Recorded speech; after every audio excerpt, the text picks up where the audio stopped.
আবির ভাই, আপনি কেমন আছেন? আন্টি কেমন আছে? আঙ্কেল কেমন আছে? শাশু কেমন আছে? ভাবি কেমন আছে?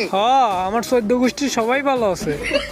আরে ভাই, আমি আপনার ফ্যামিলির সবার কথা জিগাইলাম কেমন আছে, আপনি তো জিগাইলেন না। ও হ্যাঁ, তাই তো। আচ্ছা, আপনার নানি কেমন আছে? হপ মিয়া, আপনি আমার কথা জিগাইবেন, আমার ফ্যামিলির কথা জিগাইবেন, আপনি আমার নানির দিকে নজর দিছেন। আরে ভাই, নানিই তো ইমোশন।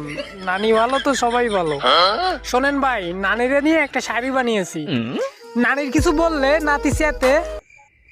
কি রে, ও কইবেন না? ওয়াও ওয়াও ওয়াও হোপ, এখন আমি যখন শাড়ি বলি তখন বললেন নানির কিছু বললে নাতি চেতে। Wow wow. নানির কিছু বললে নাতি চেতে।